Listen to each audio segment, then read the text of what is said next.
Now we see what is electrolysis.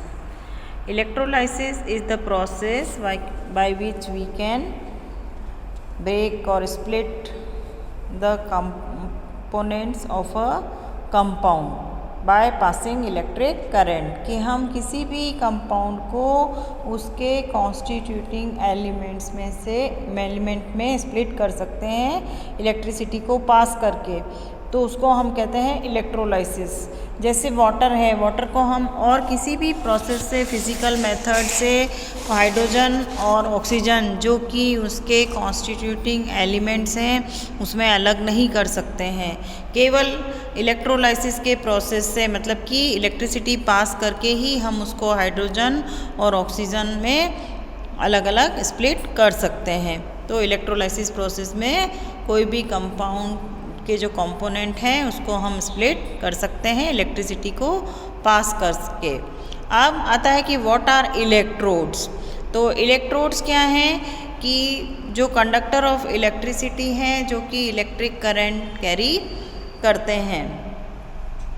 फिर आता है व्हाट इज़ इलेक्ट्रोलाइट, है ना। इलेक्ट्रोलाइट जो है वो क्या है, it is a solution that breaks into its ion on passing electric current through it is called electrolyte. कि वो सॉल्यूशन जिसमें जो कि क्या करता है कि किसी भी सॉल्यूशन को अपने आयन में ब्रेक करता है, और वो सॉल्यूशन जिसमें कि हम इलेक्ट्रोड्स जो हैं वो रखते हैं और इलेक्ट्रोप्लेटिंग के लिए, तो इलेक्ट्रोलाइट अपन इलेक्ट्रोप्लेटिंग के लिए यूज़ करते हैं।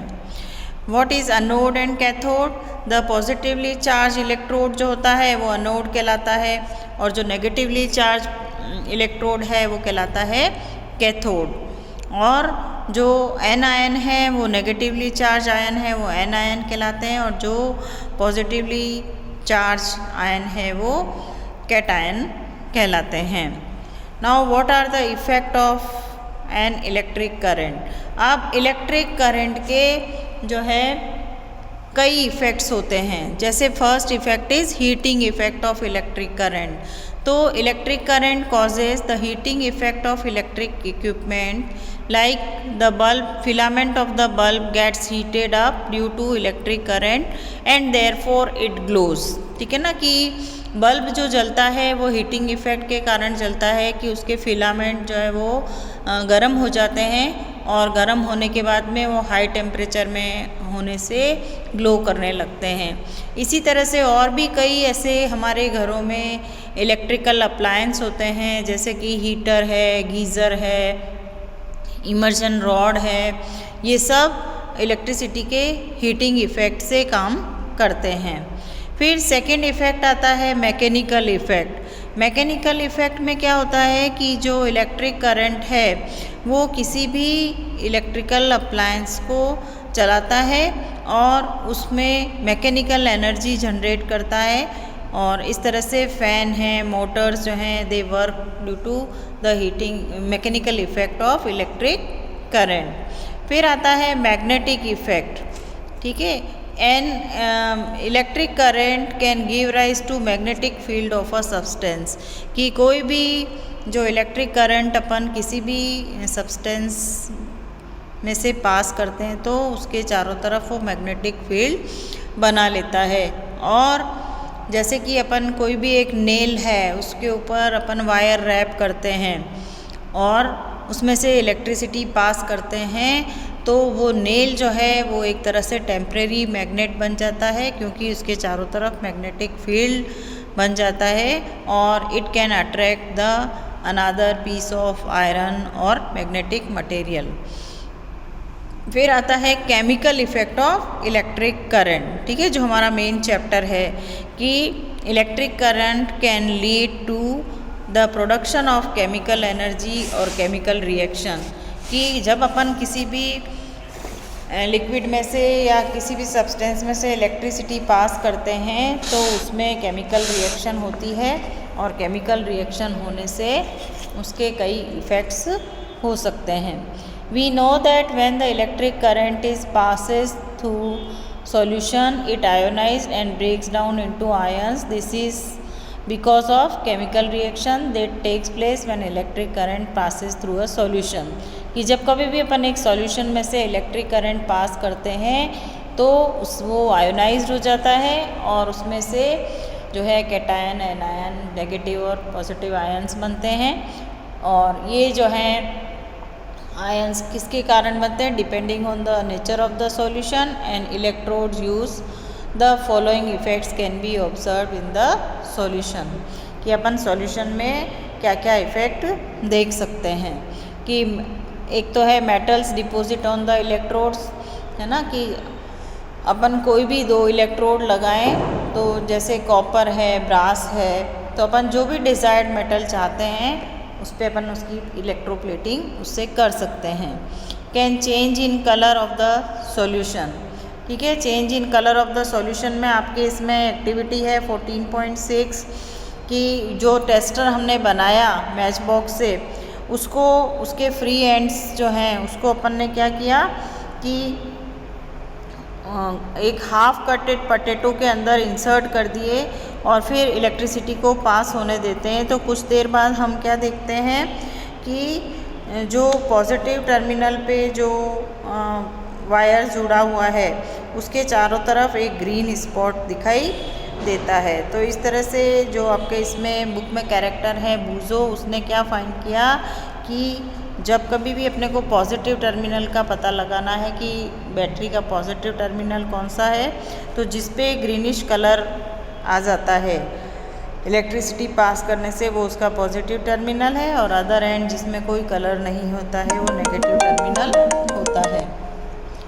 तो इस तरह से हम चेंज इन कलर देख सकते हैं, सॉल्यूशन के कलर में देख सकते हैं। जैसे कॉपर सल्फेट का सॉल्यूशन जो है उसमें कलर में चेंज आ जाता है जब अपन इलेक्ट्रोलाइसिस प्रोसेस करते हैं।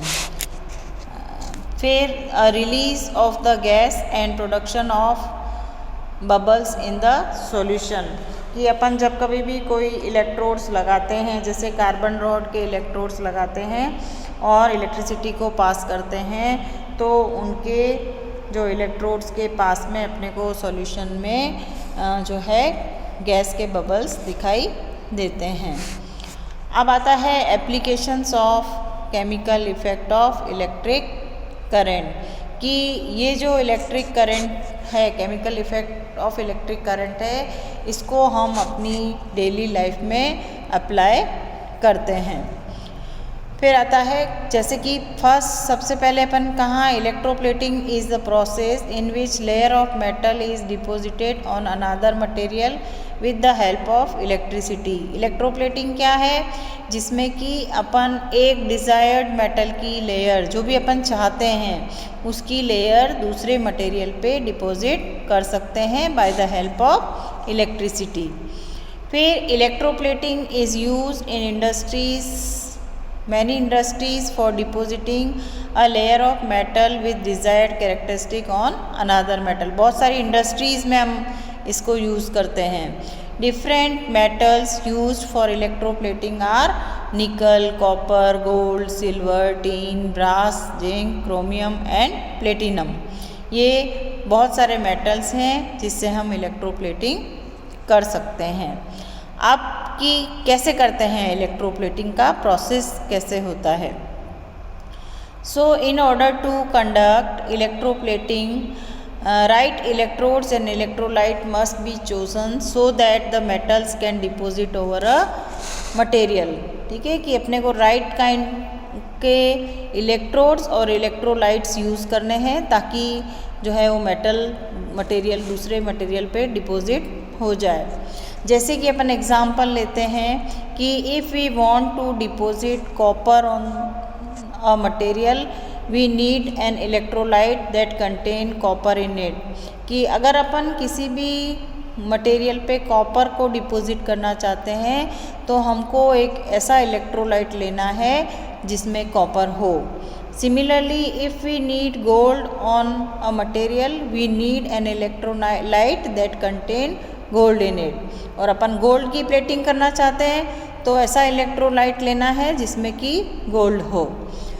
Also we should make sure that the electrodes that we are choosing in is completely clean, कि जो इलेक्ट्रोड अपन चूज़ कर रहे हैं वो बिल्कुल अच्छी तरह से क्लीन होने चाहिए, उनको सैंड पेपर से अच्छी तरह से क्लीन करके फिर वॉश करके और ड्राई करके लगाने चाहिए। The electrodes used are made up of different materials. One of the electrode is of the same metal of which electrolyte solution is, and the second electrode needs to be the material on which we want to coat another metal. आप जो electrodes ले रहे हैं अपन, है ना, वो different material के होने चाहिए। एक इलेक्ट्रोड तो उसी सेम मेटल का होना चाहिए जो इलेक्ट्रोलाइट के सॉल्यूशन में जो मेटल है वो, है ना। जैसे कॉपर का ले रहे हैं इलेक्ट्रोड, तो इलेक्ट्रोलाइट का सॉल्यूशन भी अपना में भी कॉपर होना चाहिए, और दूसरा जो इलेक्ट्रोड लेते हैं वो ऐसा मटेरियल होना चाहिए जिसको हमने को कोट करना है। अब अपन देखें, for instance in case we want to plate a copper upon a brass, कि जैसे अपन एक कॉपर को अपन प्लेट करना चाहते हैं ब्रास के ऊपर, तो एक इलेक्ट्रोड हम किसका लेंगे, कॉपर का, और दूसरा हम लेते हैं ब्रास का। तो अपने को कॉपर को ब्रास पे चढ़ाना है ना, डिपॉजिट करना है, तो अपन कॉपर जो है वो पॉजिटिव टर्मिनल पे जोड़ेंगे और ब्रास को नेगेटिव टर्मिनल पे जोड़ेंगे। मतलब जिस पे प्लेटिंग करनी है वो अपन नेगेटिव टर्मिनल से जोड़ते हैं, और जिसकी प्लेटिंग करनी है वो पॉजिटिव टर्मिनल पे रखते हैं।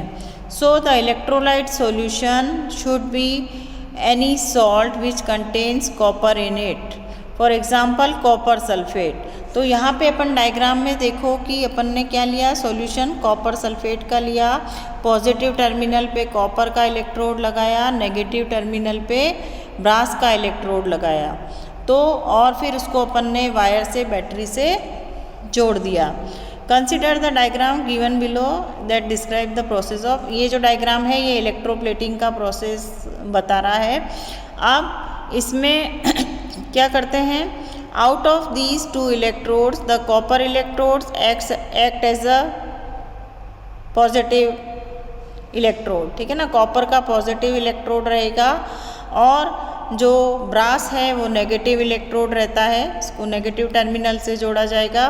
When the electricity is pass through the solution the copper sulphate breaks in down into ions, जब अपन इसमें से इलेक्ट्रिसिटी पास करेंगे तो कॉपर सल्फेट जो है वो अपने आयंस में ब्रेक हो जाएगा, कॉपर और सल्फर में, और फिर इससे क्या होगा कि जो कॉपर के आयंस हैं वो नेगेटिव टर्मिनल की तरफ अट्रैक्ट होंगे।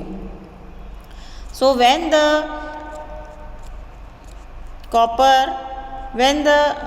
This electroplate this reaction takes place, then the copper from the solution breaks and deposit on the brass electrode, it attract towards the brass electrode, और brass electrode पे attract करने के बाद में ये धीरे धीरे क्या होगा, उस पर डिपॉजिट होने लगता है। So out of these two electrodes the copper electrode कैसे क्या एक्ट पॉजिटिव टर्मिनल होगा, और ब्रास का जो जोड़ा जाएगा वो नेगेटिव टर्मिनल पे होगा, वो नेगेटिव इलेक्ट्रोड कहलाएगा। When the electricity is pass through the solution the copper sulphate break downs into its ion, the copper ions have a positive charge, they get attracted by the brass electrode, while the sulfur ions being negatively charged move towards the copper electrode।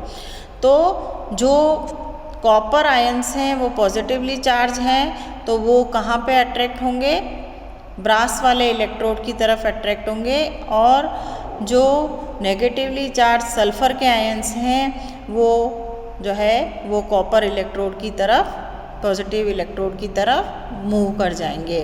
As a result copper start depositing on the brass electrode, और इसके कारण जो copper है वो brass के electrode पे deposit होना शुरू हो जाएगा। और the process of electroplating take some time to complete, और ये जो प्रोसेस है वो कुछ टाइम लगाता है पूरा कंप्लीट होने के अंदर। अब आता है कि the amount of time that it will take depends upon the strength of the current that is being passed through the circuit and also depends on the concentration of electrolyte। दो चीज़ों पे डिपेंड करता है कि कितना time वो deposition में लेगा। कि सबसे पहला तो क्या है कि